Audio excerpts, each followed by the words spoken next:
नमो बुद्धाय जय भीम विचार मंच आयोजित हिंदी धम्म ग्रंथ पठन मालिका में मैं प्रणाली काटे आप सभी का स्वागत करती हूँ। भगवान बुद्ध और उनका धम्म।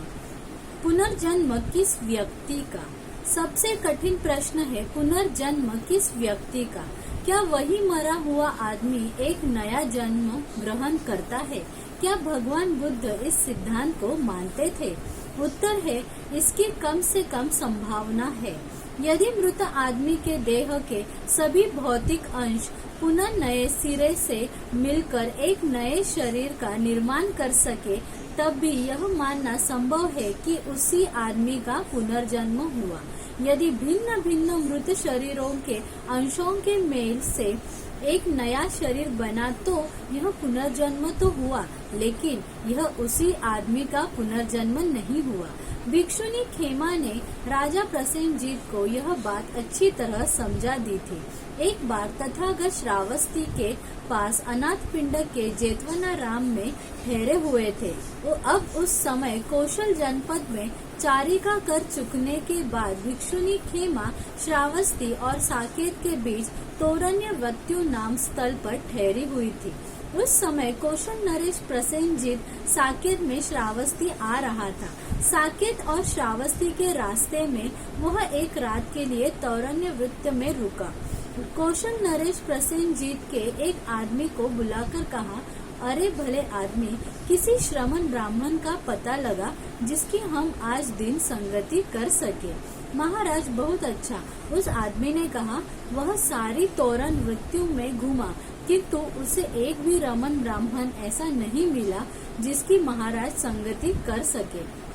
तब उस आदमी ने भिक्षुनी खेमा को देखा जो तोरण्य वृत्तियों में ठहरी हुई थी।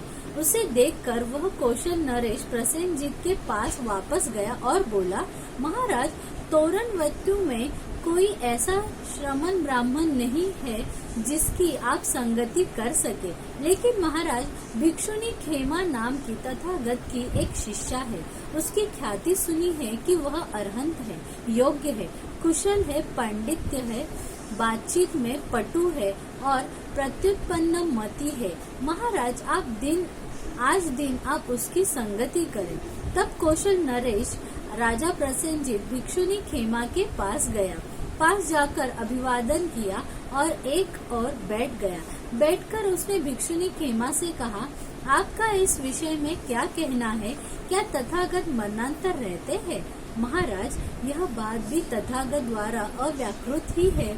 तो यह कैसी बात है कि जब मैं पूछता हूँ कि क्या तथागत मरणांतर रहते हैं, तो आपका उत्तर होता है कि यह बात भी तथागत ने अव्याकृत रखी है, और जब मैं दूसरे प्रश्न पूछता हूँ तब भी आपका यही उत्तर होता है कि यह बात भी तथागत ने अव्याकृत रखी है। कृपया यह बताएं कि क्या कारण है कि तथागत ने यह बात अव्याकृत रखी है। महाराज, अब मैं आपसे एक प्रश्न पूछती हूँ, जैसा आपको लगे वैसा उत्तर देना। अब आप क्या कहते हैं? क्या आपके पास कोई गणक, कोई हिसाब लगाकर बता सकने वाला है, जो हिसाब लगाकर बता सके कि गंगा में इतने 100, इतने हजार व इतने लाख बालू के कण है? नहीं। तो कोई ऐसा गणक है जो ऐसा हिसाब लगाकर बता सकने वाला है, जो यह बता सके कि समुद्र में इतना जल है, इतने 100 गैलन है, इतने 1000 गैलन है या इतने लाख गैलन है? नहीं। तो यह कैसे है? समुद्र असीम है, बहुत गहरा है, इसके तल तक नहीं पहुंचा जा सकता। इसी प्रकार महाराज, यदि कोई तथागत के रूप से तथागत को मापना चाहे तो तथागत का वह रूप परित्यव्यक्त है।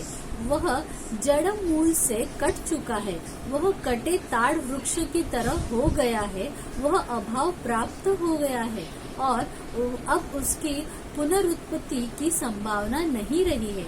महाराज, तथागत के रूप से तथागत की तह तक नहीं पहुंचा जा सकता। तथागत गंभीर है, तथागत असीम है और तथागत की तह तक नहीं पहुंचा जा सकता। ठीक वैसे ही समुद्र की, इसलिए यह भी नहीं कहा जा सकता कि तथागत मरणांतर रहते हैं। यह भी नहीं कहा जा सकता कि तथागत मरणांतर नहीं रहते हैं। यह भी नहीं कहा जा सकता कि तथागत रहते भी हैं और नहीं भी रहते, और यह भी नहीं कहा जा सकता कि तथागत नहीं रहते हैं और नहीं भी रहते हैं। इसी प्रकार महाराज, यदि कोई तथागत की वेदना से तथागत को मापना चाहे तो तथागत की वह वेदना परित्यक्त है, वह जड़ मूल से कट चुकी है, वह कटे ताड़ वृक्ष की तरह हो गई है, संभावना नहीं रही है। महाराज, तथागत की वेदना से तथागत की तह तक नहीं, जैसे समुन्दर की। इसलिए यह भी नहीं कहा जा सकता कि तथागत मरणांतर रहेंगे, नहीं भी रहते हैं। इसी प्रकार महाराज, यदि कोई तथागत की संज्ञा से, तथागत के संस्कारों से, तथागत के विज्ञान से तथागत को मापना चाहे तो तथागत का वह विज्ञान परित्यक्त है, वह जड़ मूल से कट चुका है, वह काटे ताड़ वृक्ष की तरह हो गया है, संभावना नहीं रही है। महाराज, तथागत के विज्ञान से तथागत की तह तक नहीं, जैसे समुन्दर की। इसलिए यह भी नहीं कहा जा सकता कि तथागत मरणांतर रहते हैं, नहीं भी रहते हैं। तब राजा प्रसेनजित भिक्षुनी खेमा के शब्दों से प्रसन्न हुआ, आनंदित हुआ। वह अपने स्थान से उठा, उसे अभिवादन किया और चला गया। अब एक और अवसर पर राजा प्रसेनजित तथागत के दर्शनार्थ गया। पास पहुंचकर अभिवादन किया और एक और बैठ गया। उसने तथागत से निवेदन किया, भगवान कृपया बताए कि क्या तथागत मरणांतर रहते हैं। महाराज, मैंने इस बात को अव्यक्त रखा है। भगवान, तो क्या तथागत मरणांतर नहीं रहते हैं। महाराज, यह भी मैंने अव्यक्त रखा है। तब राजा ने ऐसे ही दूसरे प्रश्न पूछे और सभी का ऐसा ही उत्तर मिला। भगवान, यह कैसे है? जब मैं पूछता हूँ कि क्या तथागत मरणांतर रहते हैं तो आपका उत्तर होता है कि यह बात तथागत द्वारा अव्याकृत है, और जब मैं यह पूछता हूँ कि क्या तथागत मरणांतर नहीं रहते हैं तो भी आपका उत्तर है कि यह बात भी तथागत द्वारा अव्याकृत है। भगवान, कृपया यह बताएं कि क्या हेतु है, क्या कारण है कि यह बात भी तथागत ने अव्याकृत रखी है। तो महाराज, ये आपसे प्रश्न पूछता हूँ, जैसा आपको ठीक लगे वैसा उत्तर देना। क्या आपके पास कोई गणक है? सारा पूर्ववत। अद्भुत है गौतम, अद्भुत सुगत। यह कितने बड़े आश्चर्य की है कि शास्ता और श्राविका के उत्तर में न अर्थ की दृष्टि से और न व्यंजन की दृष्टि से कहीं कुछ भी अंतर नहीं, एकदम समान उत्तर है, एकदम मेल खाता हुआ उत्तर है उच्चतम बात के बारे में। भगवान, एक समय में भिक्षुनी खेमा के पास गया और उससे यही प्रश्न पूछा। उसने मुझे ठीक इन्हीं शब्दों में, ठीक इन्हीं अक्षरों में उत्तर दिया, अद्भुत है गौतम, अद्भुत है सुगत। यह कितने बड़े आश्चर्य की बात है कि शास्ता और श्राविका के उत्तर में न अर्थ की दृष्टि से और न व्यंजन की दृष्टि से कहीं कुछ भी अंतर नहीं, एकदम समान उत्तर है, एकदम मेल खाता हुआ उत्तर है उच्चतम बात के बारे में। अच्छा भगवान, अब आज्ञा दे, हम जाना चाहते हैं, हमें बहुत कार्य है। महाराज, इस समय आप जो करना उचित समझे वह करें। तब कौशल नरेश राजा प्रसेनजित तथागत के वचनों से प्रसन्न हुआ, आह्लादित हुआ।